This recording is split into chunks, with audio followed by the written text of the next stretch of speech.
Kyle and Semgus play?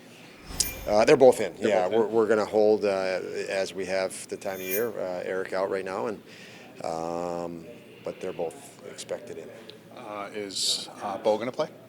He will. He will. Well, as I mentioned last night, put him with Darlene. We'll give him some power play time and really just throw him in. The more even film and communication we can get going and get the process going, the better I think for him and for us and for everybody. So that is the intent. He's feeling better. Obviously, he battled some illness, but I think you guys spoke with him today and probably saw the excitement I saw or heard on the phone yesterday, and it's nice to have him in here.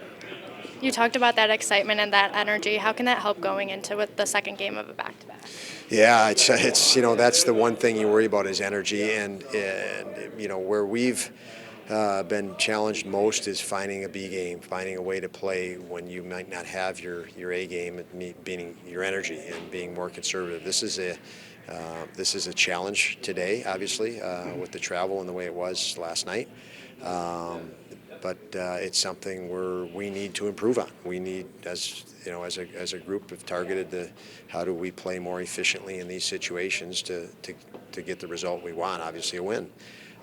This team skates well. They play hard. So I think having a new guy in the lineup and excitement is energizing, and we hope that will be a bonus. You feel a little bit like a baseball team showing up at 3-4 in the morning? That was crazy.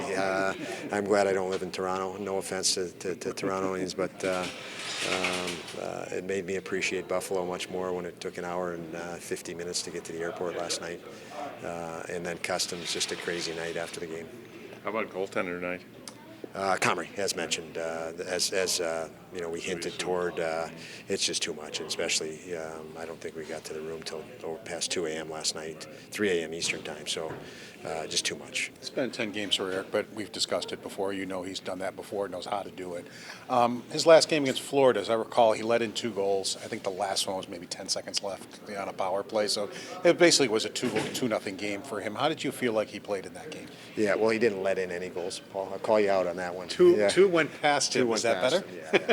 He played well, and so again, as you mentioned, I've said it plenty of times. He's a pro. He's been in this situation. Most of his NHL career has been this way. As a guy that's had to be ready with long intervals in between, and he has the right personality. He has the love of the game to work hard in between games, which is long stretches. Commit to what he needs to. He's very dialed in, focused, and works every day to keep getting better. Other guys would wear out if they didn't play for 2 weeks. He plows through it again. It's his love of the game, his personality traits. So, I'm very comfortable with him in this situation. Who is Bo going in for? Ryan. With Casey gone, is that going to put more on Peyton Krebs' plate? It will, no question, and we're battling. We shifted some things around, but eventually that Peyton will assume more time in probably different situations in the absence of now Casey, and I think he's done a tremendous job, Peyton, over the last year to add to his game a foundation that players don't have. It's impossible for a skilled player to build a foundation when they dominate a junior league. So he's had to build it here in the NHL, not in the AHL. Not an easy task, and I think he's done a tremendous job, and I'm excited for him with the fact that he's worked for more opportunity. Nashville's been on a pretty good run here. What stands out to you about that group tonight? Yeah, I would say pretty good run is a conservative assessment at 8-0-1 coming in here, but very.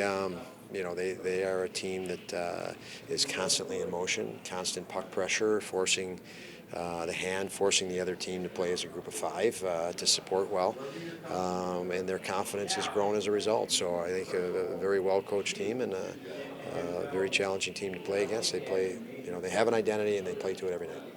Especially the first 40 minutes. You played a pretty low-chance game against Toronto last night. Was that the basic plan that you wanted to go against them with?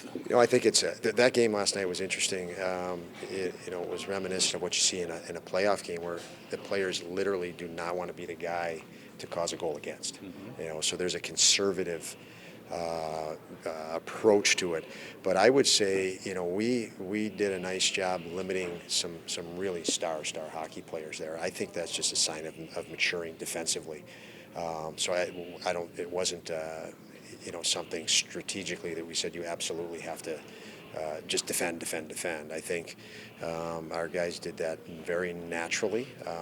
We're well aware. Obviously, we've played that team and that personnel multiple times now. I just think our players are identifying with how to be stingier against them as they are with other teams, and that's really what you saw last night. And they, in turn, were pretty stingy as well. That's their style, and I'm